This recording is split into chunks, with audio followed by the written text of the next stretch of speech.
ছোট ছোট ছেলেগুলো মেয়েগুলো মদের দোকানে লাইন দিচ্ছে গেরুয়া কাপড় পরে। ধর্মের 12টা বাজিয়ে দিল এরা।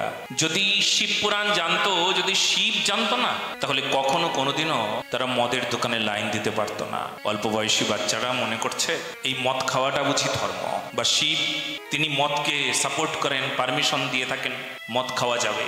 মদ ঔষধ, মদ প্রসাদ, নেশা প্রসাদ। এই যে ভয়ঙ্কর বিপত্তি গো, এই কলিযুগের প্রভাব পড়েছে মানুষের ওপর।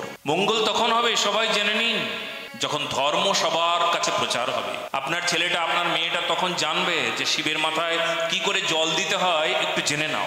শিব বলছেন আমার নাম করে যে গঞ্জিকা নেশা আদি সেবন করে, তার থেকে আমি 1 শতক যোজন দূরে অবস্থান করি।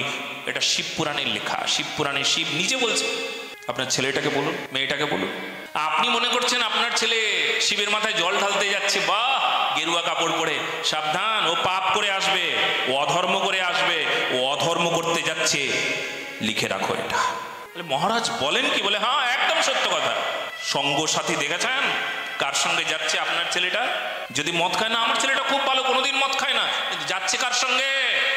আপনি সঙ্গে নিয়ে যান। যদি শিবের মাথায় জল ঢালতেই হয়, আপনার ছেলে আপনার মেয়ের দ্বারা যদি পুণ্যই করতে হয়, তাহলে আপনি বাবা, আপনি মা সঙ্গে যান। না হলে কি হবে জানো? ধর্ম যা খুশি তাই হয়ে যাচ্ছে। ধর্ম কর্ম লোক সব এই মাত্র করে, মত্ত মাংস দিয়া কেহ যক্ষ পূজা করে। যে বা ভট্টাচার্যী চক্রবর্তী সব, তাহারাও না জানো এ গ্রন্থ অনুভব। গীতা ভাগবত যে জনতে পড়ায়, ভক্তির ব্যাখ্যান নাই তাহার জিহ্বায়। এই ধর্মের অবস্থা। এবার আপনি বলুন কি করা উচিত?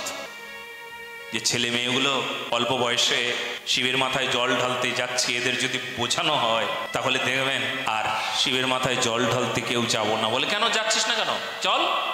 বলে না মহারাজ, অনেক নিয়ম, মদ খাওয়া যাবে না, গাঁজা খাওয়া যাবে না, নেশা করা যাবে না, উচ্ছৃঙ্খল হওয়া যাবে না, শান্তভাবে ধীর স্থির ভদ্র হয়ে শিবের মাথায় জল ঢালতে হবে। তাহলে আমরা আর যাবো না, আমরা আর যুদ্ধেই যাবো না। আনন্দই যখন পাবো না, তখন আর যুদ্ধেই যাবো না, ধর্মও করবো না। ও তোদের এটা আনন্দ না?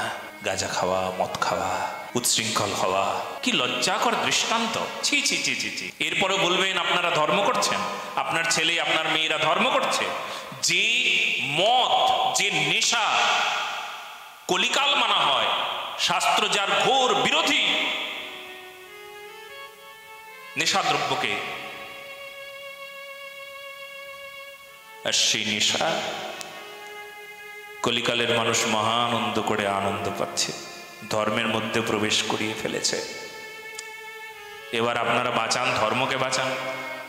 এই ধর্মের এই যে কথা বলছি, এই কথাগুলো আপনার ছেলেকে শোনান, আপনার মেয়েকে শোনান, যারা শিবের মাথায় জল ঢালতে যাবে তাদেরকে শোনান, বসিয়ে শোনান, যদি বাঁচাতে চান। শুধু শোনালে হবে না, আপনি সঙ্গে চলুন। আপনি মা, আপনি সঙ্গে চলুন। চল, তোর সঙ্গ যেতে হবে না, তোর বন্ধুদের সঙ্গে শিবের মাথায় জল ঢালুন। লাগবো না বাবা, লাগবো না, চল চল, আমি যাবো তোর সঙ্গে, চল, তোর ধৈর্য ধরে নিয়ে যাবো শিবের মাথায় জল। মা তোমার সঙ্গে যাবো না, তোমার সঙ্গে গেলে আনন্দ হবো না। বুঝছি আনন্দ কেন হবো না, তুই তো মদ খাওয়ার জন্য যাইতেছস, তাই না? নেশা করবি, বন্ধুর সঙ্গে মজা করবি, বয়সই হয় না। মদের দোকানে লাইন দিচ্ছে, দেখো, সোমবার দিন দেখবে মদের দোকানগুলো দেখে আসবে। কি কঠিন পরিস্থিতি! মদ খেয়ে গাড়ি চালিয়ে, গেরুয়া কাপড় পরা, শিব তীর্থে জল ঢালতে গিয়ে অন্ততপক্ষে প্রতিদিন তো নিয়মই আছে, একটা দুটো অ্যাক্সিডেন্ট হবে। প্রতিবার হয় কিনা? হয়, অ্যাক্সিডেন্ট হয় না হয় না। এদের পাপটা সহ্য করতে পারে নাই। এই জন্য শুনুন, পাপের আনন্দ থেকে পুণ্যের আনন্দের অনুভব করবার চেষ্টা করুন। সৎকর্মের আনন্দের অনুভব কি, সেটা একটু সময় লাগে। পাপের আনন্দ তৎক্ষণাৎ অনুভব হয়, চুলকানির মতন। পাপের আনন্দটা চুলকনির মতন, চুলকোতে আনন্দ লাগে, যার চুলকনি হয় সে জানে আনন্দ লাগে, কিন্তু পরিণামে ঘা হয়। আর সৎকর্মের আনন্দের একটু সময় লাগে। এই জন্য অনেক মানুষ কি করে জানো? বেগুন গাছে জল দেয়, তুলসী গাছে জল দেয় না। বেগুন গাছে জল দিলে বেগুন ফলবো, কিন্তু তুলসী গাছে জল দিলে কি ফলবো জানি না। বলো না গো